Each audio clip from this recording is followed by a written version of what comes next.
जय श्री राम। सभी क्षत्रिय बंधुओं को जय माँ भवानी, जय छात्र धर्म, जय राजपुताना। मैं ऋतु सिसोदिया, क्षत्रिय अस्तित्व न्याय मोर्चा संगठन की राष्ट्रीय प्रवक्ता।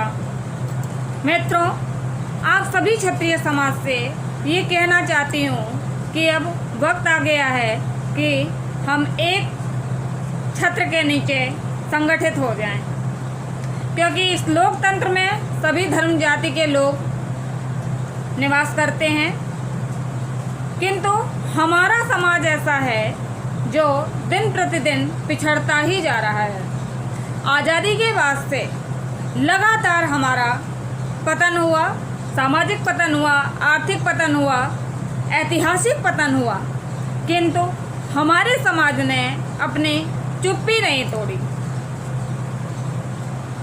किंतु कहते हैं कि अन्याय करने वाले से ज़्यादा अन्याय को सहने वाला दोषी होता है। अतः आप सभी से अनुरोध है कि आप सभी छात्र धर्म का पालन कीजिए,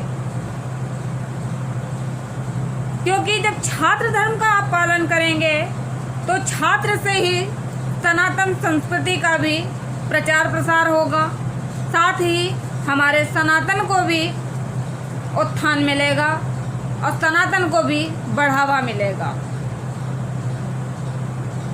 मित्रों, हम सभी क्यों पिछड़ते जा रहे हैं, इसका कारण यही है क्योंकि हमने कहीं ना कहीं पाखंड को अपने जीवन में समाहित कर लिया। जरा गंभीरता से विचार करें कि हमारे पूर्वज हमें क्या सिखा कर गए, हमारे पूर्वज हमें क्या शिक्षा देकर गए हैं। हमारे पूर्वज संगठित थे, हमारे पूर्वज कुशल रणनीतिकार भी थे। अगर वो संगठित नहीं होते, कुशल रणनीतिकार नहीं होते, तो जरा विचार कीजिए कि क्या आज हम स्वतंत्र होते? शायद नहीं। तो आज के समय को देखते हुए हमारा जो आर्थिक, सामाजिक, ऐतिहासिक पतन हुआ,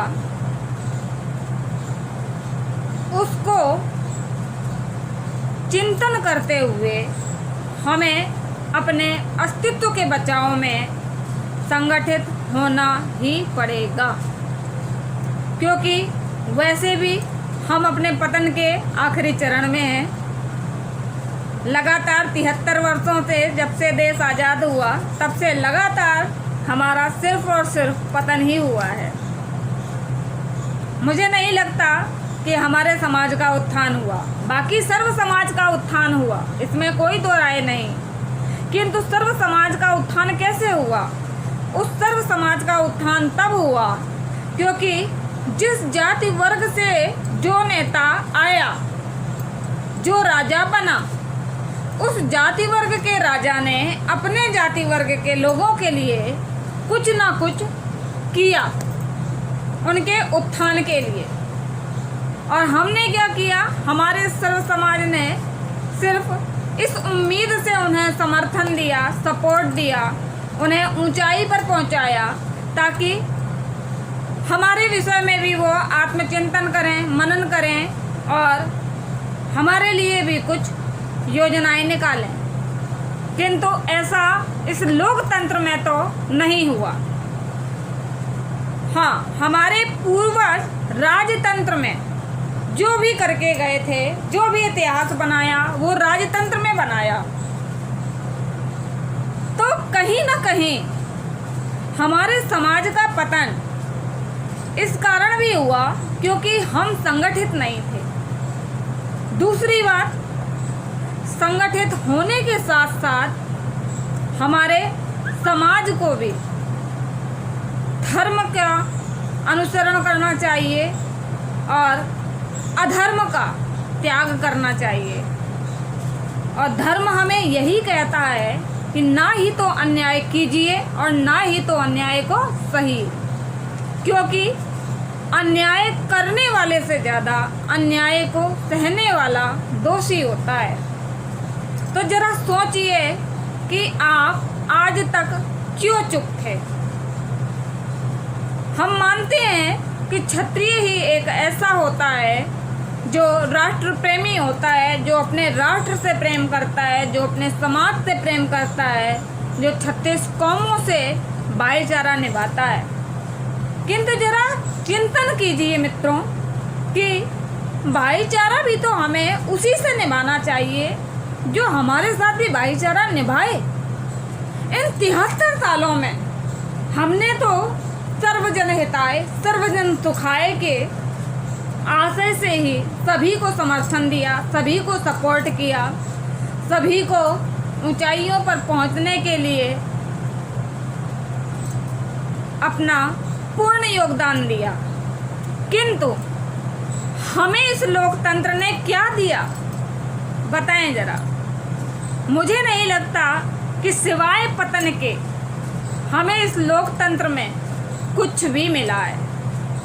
तो इसलिए आप सभी से मेरी करबद्ध निवेदन है कि कृपया अपने छात्र धर्म का पालन करें और अपने पूर्वजों का स्मरण करें, साथ ही पाखंडवाद को त्याग कर अपने पूर्वजों का सिखाया हुआ पाठ उसी के रास्ते पर उसी धर्म का अनुसरण करते हुए अब अपने समाज के उत्थान के लिए एक छत्र के नीचे संगठित होने का समय है।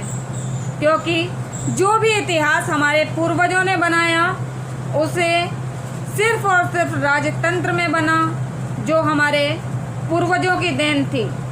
आखिर कब तक हम इस झूठी शान में जिएंगे कि हमारे पूर्वजों ने ये किया, हमारे पूर्वजों ने वो किया। मैं मानती हूँ कि हमारे रास्ते में बहुत बाधाएं आई, हमें ऊंचाई तक हम ना पहुँच पाए, उसके लिए बहुत रोड़े डाले गए। किंतु मित्रों, आपको जल की तरह बनना है। जल को आप जिस पात्र में डाल दें वो उसी पात्र का आकार ले लेता है। जल कहीं भी होता है वो अपना रास्ता खुद ब खुद बना ही लेता है। और फिर हम तो वो सशक्त कौम हैं जो जंगल में भी मंगल कर दें। तो मित्रों, अपने अंदर के सोए हुए क्षत्रियत्व, अपने अंदर के सोए हुए शेर को जगाने की आवश्यकता है। ये वक्त की मांग है, ये समय की पुकार है और इस समय का सदुपयोग करते हुए सर्व समाज का मैं आह्वान करती हूँ कि हमारा क्षत्रिय समाज संगठित हो, एक झंडे के नीचे हो, अपने क्षत्रिय अस्तित्व के लिए आवाज़ बुलंद करे। हो सकता है मेरी किसी भी बात से कोई भी सहमत हो या ना हो, उसके लिए भी मैं क्षमा प्रार्थी हूँ, या गलती से मेरे मुख से कुछ ऐसा निकल गया हो जो कटु हो, जो आपको पसंद ना आए, उसके लिए भी मैं क्षमा प्रार्थी हूँ। किंतु फिर भी मैं अपने समाज से सिर्फ यही प्रार्थना करती हूँ कि आप सभी एक छत्र के नीचे संगठित हों, क्योंकि बात अब हमारे अस्तित्व की है और हम अपने पतन के आखिरी चरण पर हैं। अब वक्त है नया इतिहास रचने की, इसलिए अपने अंदर के क्षत्रिय रक्त को जगाइए। जो आपके पूर्वज आपको देकर गए, अपने पूर्वजों के धर्म का अनुसरण कीजिए और आप जिस प्रकार अपने पूर्वजों पर गर्व करते हैं, ठीक उसी प्रकार कुछ ऐसा इस समाज को देकर जाइए कि हमारी आने वाली पीढ़ियां हम पर भी गर्वान्वित हों, हम पर भी गर्व महसूस करें कि हमें भी हमारे पूर्वज कुछ अच्छा दे कर गए हैं।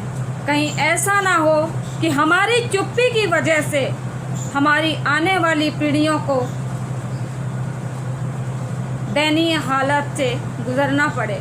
इसलिए आप सभी से मैं विनय करती हूँ कि आप सभी संगठित हों, सुरक्षित हों और अपने राजपुताने को बुलंद करने के लिए योजनाबद्ध तरीके से फिर से कार्य करें।